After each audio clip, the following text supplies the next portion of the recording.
आणि मुलुख महाराष्ट्रामध्ये सगळ्यात पहिली आणि सगळ्यात मोठी महत्त्वाची बातमी ती म्हणजे एसटीच्या संदर्भात आज एसटीच्या संदर्भात चर्चा सभागृहात सुरू असताना राज्याचे उपमुख्यमंत्री आणि अर्थमंत्री अजित पवार यांनी स्पष्टपणे भूमिका मांडली आणि अजित पवार यांनी मांडलेल्या भूमिकेत हे स्पष्ट झालं की सरकारला एसटीच्या कर्मचाऱ्यांचं सरकारमध्ये विलीनीकरण करायचं नाही, कारण विलीनीकरण होईल हे डोक्यातून काढून टाका असं स्पष्टपणे म्हणालेत राज्याचे उपमुख्यमंत्री अजित पवार। एवढंच नाही तर एसटीच्या कर्मचाऱ्यांना भरीव पगारवाढ मिळाली पाहिजे यात काहीच वाद नाही। पगारवाढीची जबाबदारी निश्चितपणे सरकारने स्वीकारलेली आहे आणि ती सरकार पार पाडेल। एसटीच्या सर्व कर्मचाऱ्यांना 10 तारखेच्या आत पगार मिळेल याची हमी सरकारने घेतली आहे, पण प्रत्येकाने विलीनीकरणाचा हट्ट केला तर ते शक्य होणार नाही असं स्पष्टपणे उपमुख्यमंत्री अजित पवार यांनी नमूद केलंय।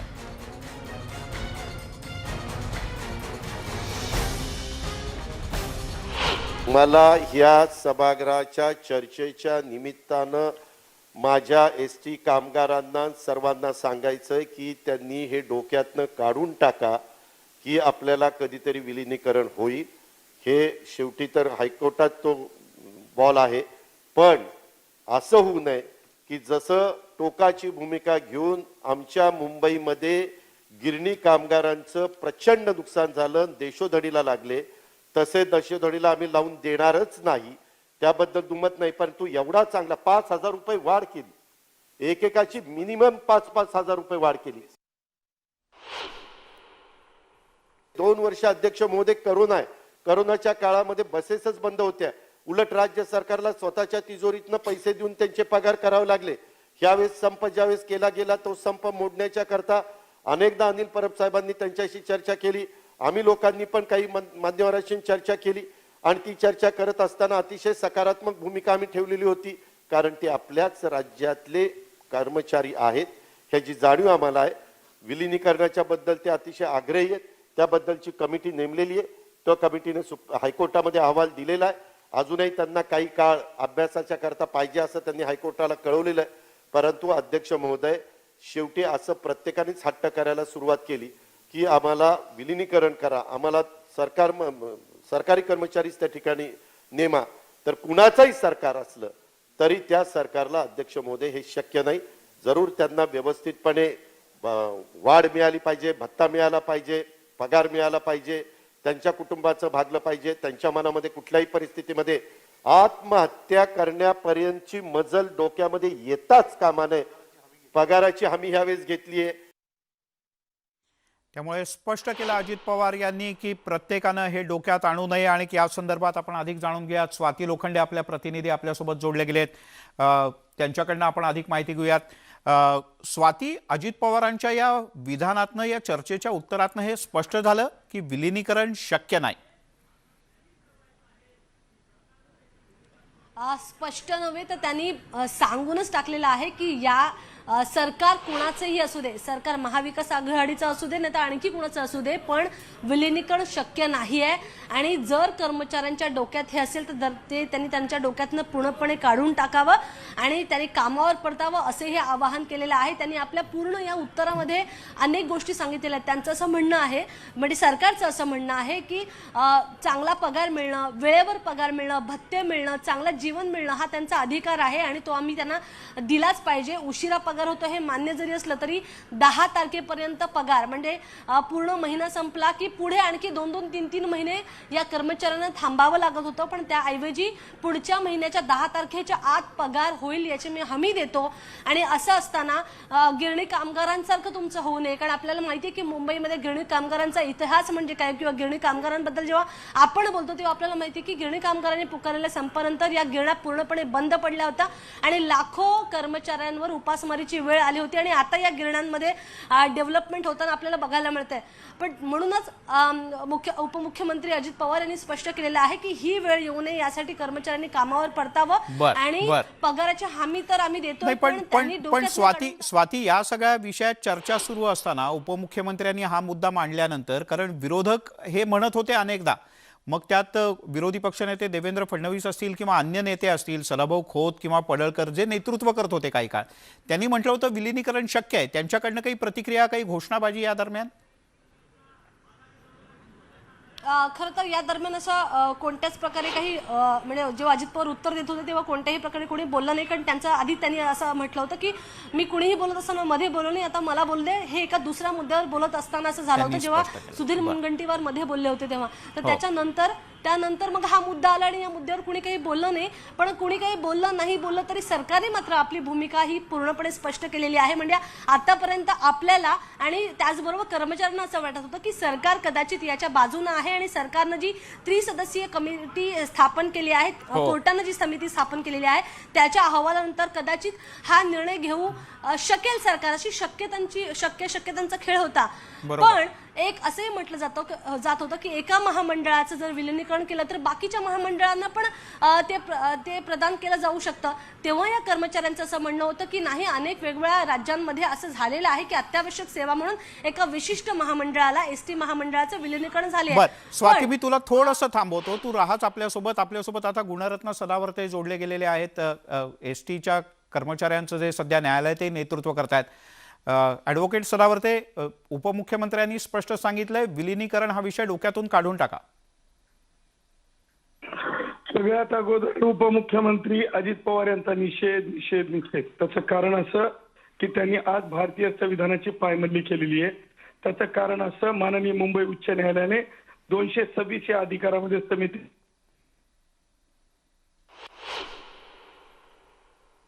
बर, सदावर्तेजी तुमचा आवाज नीट येत नाहीये. आता येतोय आवाज? हा आता येतोय, बोला. माननीय मुंबई उच्च न्यायालयाने 226 या संविधानिक अधिकारामध्ये समिती गठीत केली होती आणि त्या समितीचा निर्णय मुख्यमंत्र्या थ्रू मुंबई उच्च न्यायालयात येणार होता. परंतु त्यापूर्वीच अजित पवारांनी अशा प्रकारची वल्गना करून जे आहे माननीय मुंबई उच्च न्यायालय आणि भारतीय संविधानाची पायमल्ली केली आणि एक्स्ट्रा ज्युडिशियल अफेअर केलेले.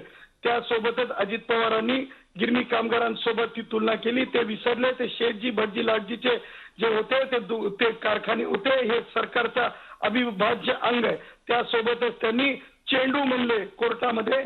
त्यांना हे वाटतंय की 57 लोकांचे मृत्यू त्यांना चेंडू वाटतात. त्यामुळं पवार कुटुंबीय पूर्वीपासूनच कष्टकऱ्यांकडून 25 वर्ष टाळ्या पिटाळून घेतलेलं होतं आणि मुख्यमंत्र्यांनी मुंबई उच्च न्यायालयाच्या निर्देशाप्रमाणे आपला निर्णय उच्च न्यायालयाला कळवण्या अगोदरच अशा प्रकारची घाई गडबड त्यांची आणि त्याच्यातून दिसतंय की संविधानिक हक्काला आणि सदावर्तेजी, समितीनं आपला अहवाल अजून पूर्णपणे दिलेला नाही. समिती आपला अहवाल पूर्ण करणार आहे, पण सरकारच्या वतीनं सरकारची भूमिका एक प्रकारे उपमुख्यमंत्र्यांनी मांडली. आता तुमचं म्हणणं काय, याच्यातनं पुढे कसं जाणार? याच्यासाठी अर्ज आम्ही दाखल करणार आहोत. बर, पण मग आता अजित पवार यांच्या या भूमिकेवर किंवा सरकारच्या या भूमिकेवर तुमचं म्हणणं काय? कसं यातून पुढे जाणार आता? हॅलो सदावर्तेजी, सरकारनं आपली भूमिका सभागृहात मांडली, आता पुढे काय करणार? सरकारने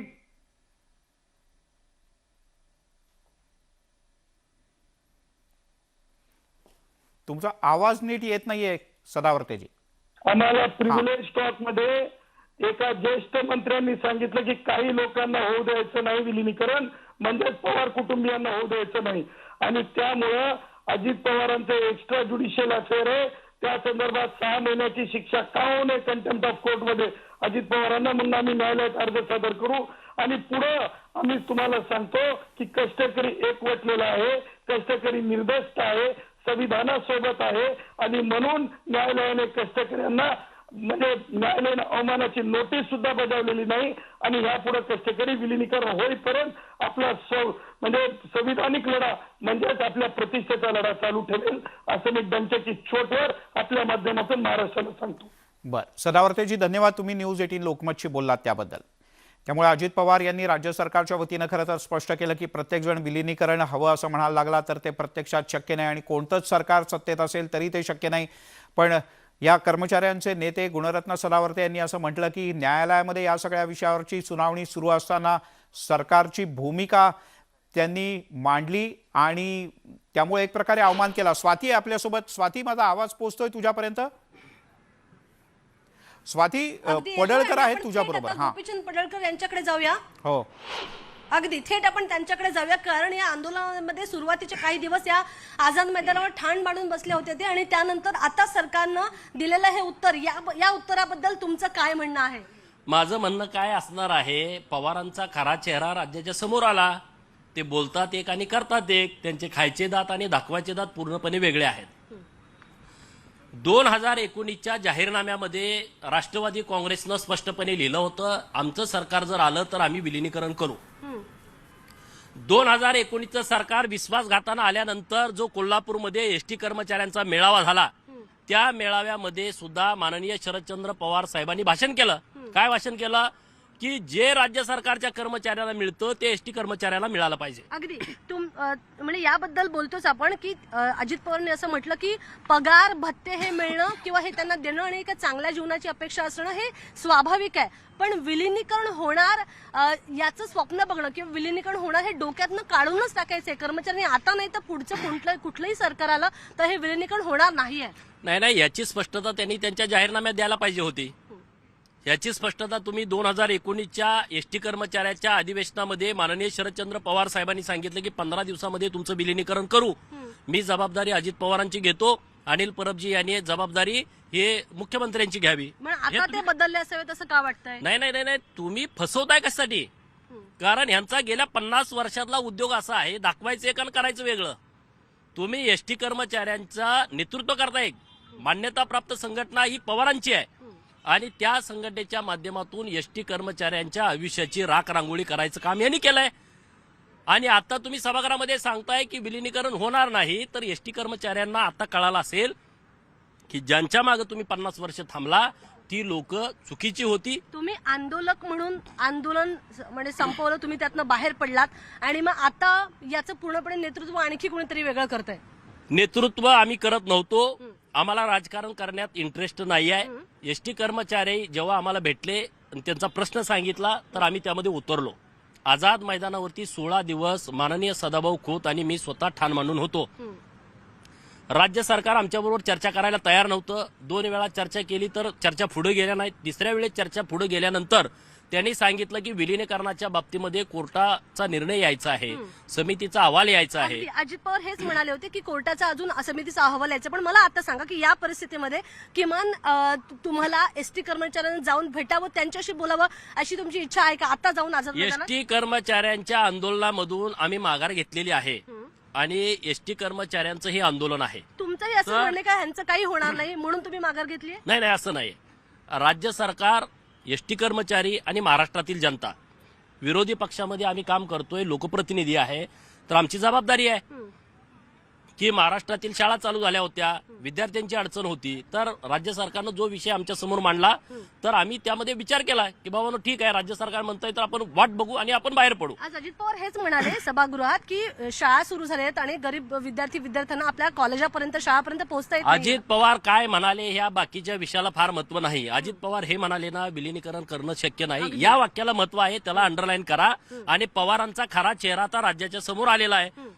तुम्ही आंदोलनातनं माघार घेतली, पण आता आम्ही आंदोलनातनं माघारी घेतलेली आहे. एवढं मोठं पाऊल उचललं म्हणजे सरकारनं स्पष्ट केलंय आणि अशा परिस्थितीमध्ये मग तुम्ही काय भूमिका घेणार आहात की तुम्ही फक्त बघ्याची भूमिका घेणार? नाही, बघ्याची भूमिका घ्यायची संबंध काय आहे? आम्ही जे करायचं ते केलं. एसटी कर्मचाऱ्याचं जे आंदोलन आहे ते एसटी कर्मचाऱ्यांनी ठरवावं. आम्ही काय त्याचं नेतृत्व करत नव्हतो. आम्ही काय पावत्या गोळा केल्या नाहीत, आम्ही काय 1000 रुपये घेतले नाहीत, आम्ही काय 1 लाख लोकांचे पैसे गोळा केले नाहीत, 7-8 कोटी.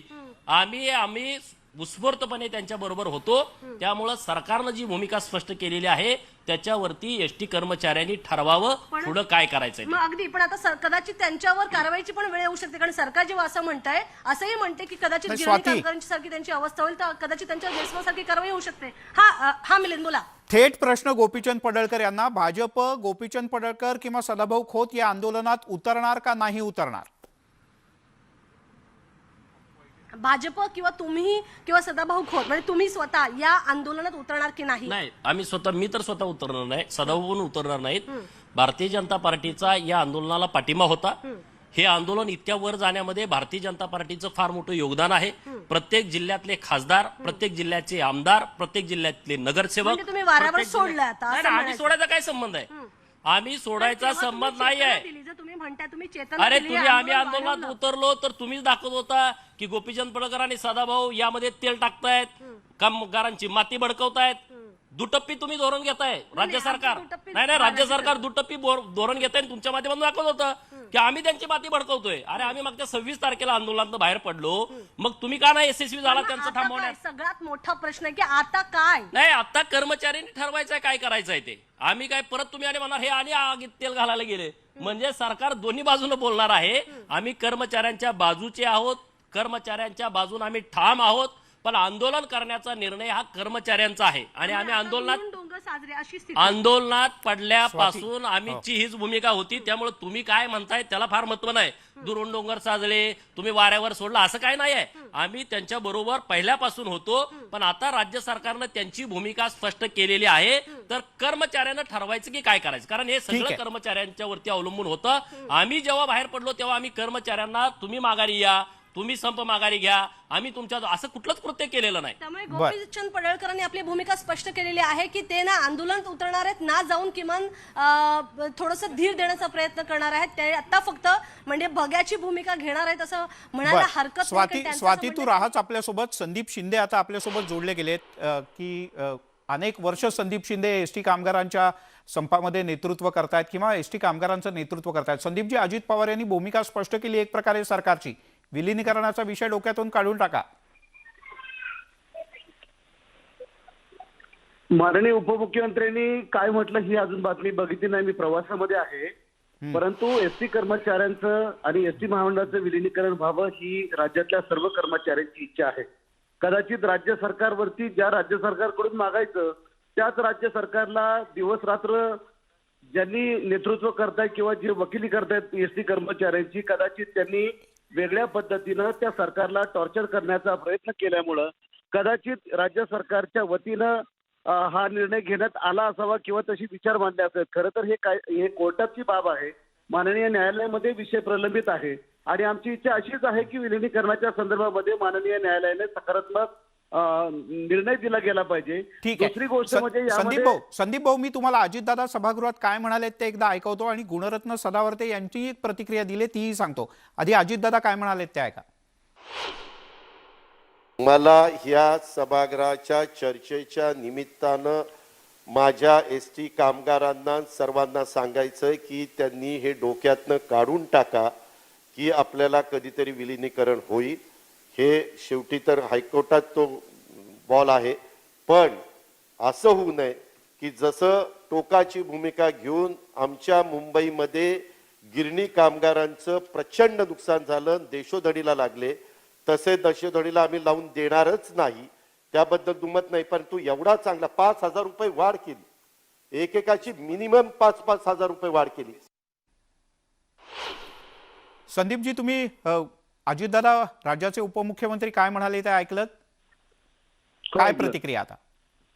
नाही, अजितदादा त्यांनी न्यायालयाचा विषय त्यामध्ये घेतला, परंतु यापूर्वी विलिनीकरणाच्या संदर्भामध्ये माननीय शरदचंद्रजी पवार साहेबांना, माननीय दादांना, माननीय परब साहेबांना मान्यताप्राप्त संघटनेच्या वतीनं वेळोवेळी निवेदनं दिलेले आहेत. वेळोवेळी अधिवेशनाच्या वेळी त्यांना एसटी कर्मचाऱ्यांच्या भावना सांगितल्या. त्याचं कारण असं आहे, एसटी कामगारांचा कमी असलेला पगार आणि होत असलेल्या आत्महत्या. आता याच्यावरती सकारात्मक विचार व्हावा आणि म्हणून राज्यातल्या सगळ्या संघटनांची एकत्रित कृती समिती आम्ही केली होती. 3 टप्प्याचा कार्यक्रम दिला होता, परंतु एखाद्या दिवशी खरोखर म्हणजे यावरती डिबेट लावलं गेलं पाहिजे की नेमकं माशी शिंकली कुठं किंवा सरकारला हा निर्णय घेण्याची पाळी आज का आली. मला एक सहज साधा प्रश्न आहे की ज्याच्याकडे जेवायला जायचंय त्याला जर शिवाय दिलं तर तो जेवायला घालेल का? तेव्हा यामध्ये पहिल्यापासूनच असं झालं की काही राजकीय शक्ती, पहिल्यांदा एसटी कर्मचाऱ्यांना हे ग्रहण लागलं की राजकीय शक्ती याच्यामध्ये घुसली आणि भारतीय जनता पार्टी विरुद्ध विकास आघाडी, महाविकास आघाडी असा सगळा सामना झाला. एसटी कर्मचारी दूर फेकला गेला आणि म्हणून कदाचित पण संदीप भाऊ, आता तर एसटी कर्मचारीच लढा देत आहेत ना. गुणरत्न सदावर्ते कुठल्या राजकीय पक्षाचे नाहीत, थेट औपचारिकपणे त्यांच्याच नेतृत्वाखाली आंदोलन सुरू आहे. त्यांनी तर आता म्हटलं की अजितदादांच्या विरोधात न्यायालयाची अवमान याचिका दाखल करणार म्हणून. असं तुम्ही म्हणताय याच मला आश्चर्य वाटतंय की सदावर्ते साहेबांनी पहिल्या दिवशी, म्हणजे मला ह्यात राजकारण आणायचं नाही, मी कर्मचाऱ्यांचा प्रतिनिधी आहे, परंतु पहिल्या दिवशी वकीलपत्र घेतल्यापासून या देशाचे नेते माननीय पवार साहेबांच्या वरती एकेरी भाषेत उल्लेख केला. माननीय उपमुख्यमंत्री अजितदादांच्या बाबतीत एकेरी भाषेत उल्लेख केला. परब साहेबांचे तर अगदी बारसं खाल्ल्यासारखं ते बोलत होते. म्हणजे एका प्रॅक्टिस करणाऱ्या वकिलानं, न्याय देणाऱ्या वकिलानं राज्यकर्त्यांवरती अशा प्रकारे टीका टिप्पणी करावी आणि म्हणून कदाचित तसा निर्णय घेतला असावा असं आम्हाला तरी वाटतंय. परंतु अजूनही आम्ही आशा सोडलेली नाही, कारण आम्हाला असं वाटतं की ठीक आहे ना, भांडणं करून शिवाय देऊन कुठले प्रश्न सुटत नसतात. कदाचित हे सगळं सरकारवरती ताशेरे ओढल्यामुळे झालं असेल. नाही संदीपजी, शेवटचा प्रश्न, आता हा संप असाच सुरू राहील तुम्हाला असं वाटतं की तुम्हाला मानणारा जो एसटीतला वर्ग इतके वर्षोनवर्ष तुम्ही त्यांचं नेतृत्व करताय, तुम्ही पुन्हा एकदा कर्मचाऱ्यांना आवाहन करताय की कामावर चला? नाही, संप आम्ही केलेलाच नाहीये, त्यामुळे संपातून माघार घ्या असं म्हणणं चुकीचं ठरेल. परंतु या सगळ्या विषयावरती कर्मचाऱ्यांशी संवाद तर निश्चित साधावा लागेल.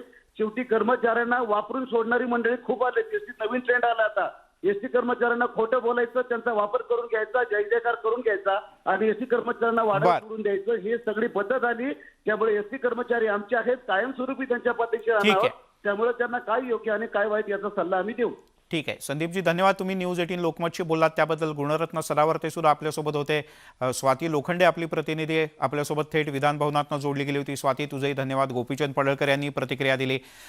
एक छोटासा ब्रेक घेऊयात, पण या सगळ्या अजितदादा पवार यांच्या विधानानंतर हे स्पष्ट झालेलं आहे की सरकारनं न्यायालयात काय अंतिमता येईल, न्यायालयाचा निकाल माहीत नाही, पण सरकारची तरी आत्ता भूमिका अशी आहे की विलिनीकरण होणार नाही. पाहूयात संपाचं नेमकं काय होतं ते. तुर्तास घेऊयात एक छोटासा ब्रेक. ब्रेकनंतर मुलुक महाराष्ट्रामध्ये आपल्या सगळ्यांचं पुन्हा एकदा स्वागत. आणि आता एक महत्त्वाची बातमी. विधानसभेचं अधिवेशन सुरू आहे आणि अध्यक्षपदी नेमकं कोण याची चर्चा आहे. पण आता सूत्रांकडून जी माहिती मिळते त्यानुसार पृथ्वीराज चव्हाण यांच्या नावावर शिक्कामोर्तब झालंय. आणि एवढंच नाही तर त्याला राष्ट्रवादी काँग्रेसच्या वतीनं सुद्धा सहमती मिळाल्याचं कळत आहे. आता केवळ काँग्रेस हायकमांडचं शिक्कामोर्तब होणं बाकी आहे. विधानसभा अध्यक्षपदाची निवडणूक अखेर याच अधिवेशनात होते आहे आणि काँग्रेसच्या वतीनं 3 नावं चर्चेत होती.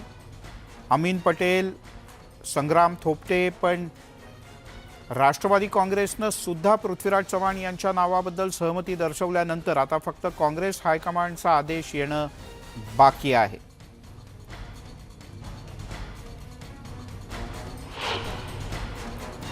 माननीय राज्यपाल महोदयांकडून ज्या पद्धतीचं तातडीनं हे आलं, नोटिफिकेशन आलं, की तातडीनंच ती निवडणूक जाहीर केली जाईल आणि जशी निवडणूक जाहीर झाली तसंच नाव दिल्लीवरून तातडीने येईल. ह्याच्यामध्ये काँग्रेस प्रेसिडेंट जे निर्णय घेणार हे होणार आहेत लवकरच होईल. नाही दिवसापासून स्पीकरचा पोस्ट रिक्वेस्ट होता. सर्वांची अशी इच्छा होती की काँग्रेसचा स्पीकर लवकरात लवकर बनवायचा. आता ते निर्णय झाले आहेत. निर्णयाचं स्वागत आहे. 2 दिवसामध्ये नवीन स्पीकर काँग्रेसचा होणार आहे. पक्षाची श्रेष्ठी ठरवतील जे काय आहे ते. आणि हा जो विषय आहे की विधिमंडळाच्या प्रक्रियेमधला आणि लोकशाही त्या प्रक्रियेमधला एक महत्त्वाचा घटक आहे. सभागृहाचं कामकाज सुचारू पद्धतीने चालावं याकरता आहे. ते पद रिक्त राहता कामा नये अशी सर्वांची इच्छा आहे. त्यामुळे लवकरच त्याबद्दल निर्णय होईल, ती प्रक्रिया पूर्ण होईल. त्यामुळे थेट नाव तर कोणी घेत नाही, पण नाव आता सगळ्यांना कळलंय आणि ते म्हणजे पृथ्वीराज चव्हाण.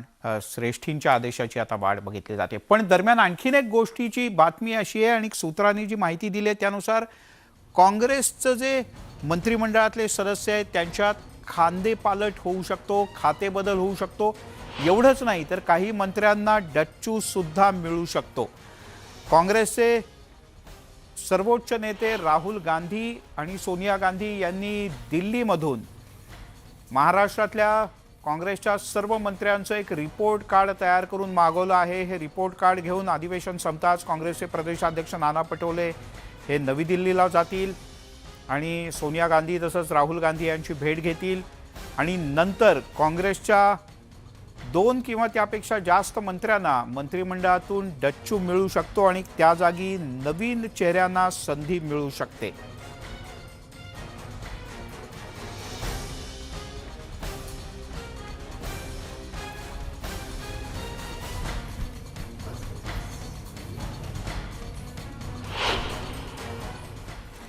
दरम्यान विधानसभेच्या अध्यक्ष निवडीसाठी राज्यपालांच्याकडे औपचारिकपणे पत्र देण्यात आलंय. राज्यपालांच्या सहमतीनंतर अधिकृतपणे त्याचा कार्यक्रम जाहीर केला जाईल. पण 27 आणि 28 असा 2 दिवसाचा हा भाग असेल. 28 तारखेला प्रत्यक्षात निवडणूक होईल. 27 तारखेला त्याचं नोटिफिकेशन निघेल आणि अर्ज दाखल करायचे असतील. पण या सगळ्या दरम्यान जो कालावधी आहे तो अत्यंत कमी केल्यानं, म्हणजे 1 दिवसाचा केल्यानं विरोधक आणि सत्ताधारी यांच्यामध्ये आज पुन्हा एकदा जोरदार खडाजंगी झाली.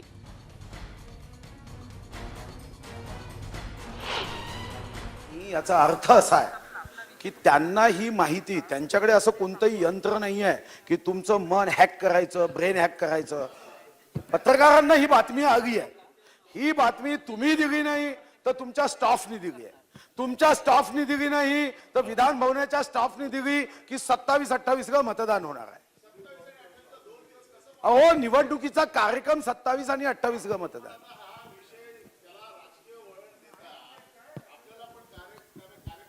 आज आपल्याला आपण देखील पुरवणी 5 वर्ष मागण्यांवर सत्तेत चर्चा होता. करायची आहे. अध्यक्ष महाराज ज्यावेळेला कार्यक्रम जाहीर करतील त्यावेळेला तो अधिकृत होईल. केवळ पेपरच्या आलेल्या बातमीवरती आपण जर सांगत असाल तर ते चुकीचं आहे. आपण रुलिंग देऊन टाका त्याच्यावरचं. दरम्यान काल नितेश राणे यांनी राज्याचे पर्यावरण मंत्री आदित्य ठाकरे हे सभागृहाच्या दिशेनं जात असताना म्याव म्याव असं म्हटलं होतं आणि या संदर्भात शिवसेनेनं अत्यंत तीव्र प्रतिक्रिया दिली होती. आज तर शिवसेनेच्या नेत्या आणि आमदार मनीषा कायंदे यांनी विधिमंडळ सचिवांना थेट पत्र दिलं आणि विधान भवनाच्या परिसरात जे प्राणी आहेत तर त्यांचा त्रास आहे आणि कशा त्रासदायक ठरणाऱ्या प्राण्यांचा बंदोबस्त करा अशा संदर्भातलं पत्र शिवसेनेच्या नेत्या आणि आमदार मनीषा कायंदे यांनी विधिमंडळाच्या प्रधान सचिवांना दिलं.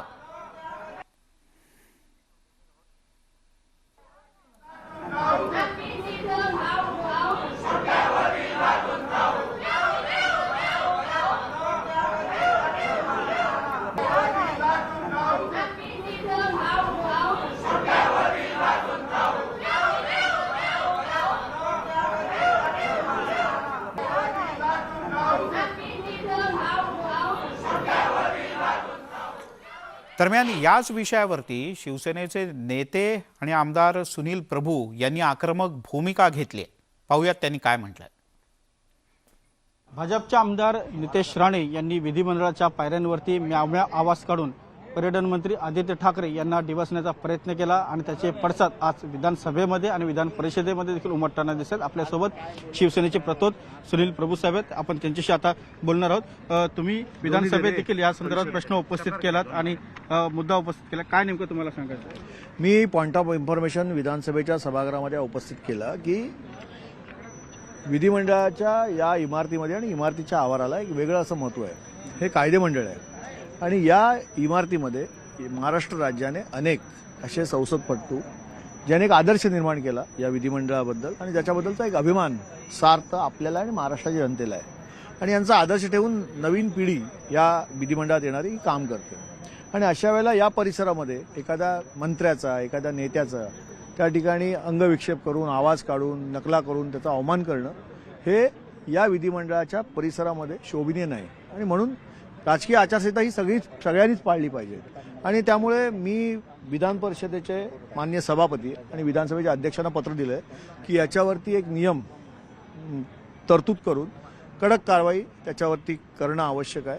आणि त्याचबरोबर विधिमंडळाच्या सभागृहामध्ये मी पॉइंट ऑफ इन्फॉर्मेशन काढला. यासाठी विरोधी पक्ष नेते, सत्ता पक्षाचे नेते यांनी एकत्र बसून या सभागृहाचं आणि सभागृहाच्या परिसराचं पावित्र्य राहावं म्हणून जे काय नियमावली करता येतील आणि ज्याच्यावरती अशा पद्धतीने चुकीच्या गोष्टी केल्यानंतर ज्याला आपण शिक्षा देऊ शकतो त्या सगळ्या गोष्टी अंतर्भाव करून ते लवकरात लवकर त्याची अंमलबजावणी करावी अशी मागणी मी केलेली आहे. शिक्षेचं स्वरूप काय असेल? थेट निलंबनाची कारवाई करावी अशी तुम्ही मागणी केली? त्याने केलेला तो गुन्हा हा कोणत्या स्वरूपाचा आहे याबाबत माननीय सभापती, माननीय अध्यक्ष, या विधिमंडळात असणारे सर्व नेते, माननीय मुख्यमंत्री, उपमुख्यमंत्री आणि सर्व राजकीय पक्षाचे गटनेते हे बसून त्याबाबतचा निर्णय घेतील. जेणेकरून मी तर आव्हान केलं की विधिमंडळाच्या सर्वच राजकीय पक्षाच्या सदस्यांनी या गोष्टीकडे एका गांभीर्याने पाहिलं पाहिजे आणि तरच हे पावित्र्य टिकू शकेल.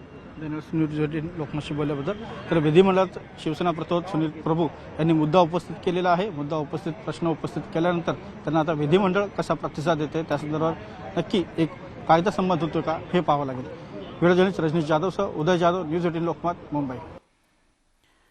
खरं तर सभागृहामध्ये जेव्हा आरोप प्रत्यारोप होतात, भाषणं होतात, तेव्हा चिमटे काढले जातात, कोपरखळ्या मारल्या जातात, वेळेला रागाच्या भरात उणीधुणी सुद्धा काढली जातात. पण आज आणखीनच एक वेगळा प्रसंग पाहायला मिळाला. आपल्या भाषणाच्या सुरुवातीला विरोधी पक्षनेते देवेंद्र फडणवीस यांनी एका कवितेचा उल्लेख केला आणि मग कधीही कविता न म्हणणारे अजितदादा सुद्धा आज कविता म्हणाले. कविश्रेष्ठ विवा शिरवाडकरांनी म्हणजे कुसुमाग्रजांनी एक भावना लिहून ठेवली आहे.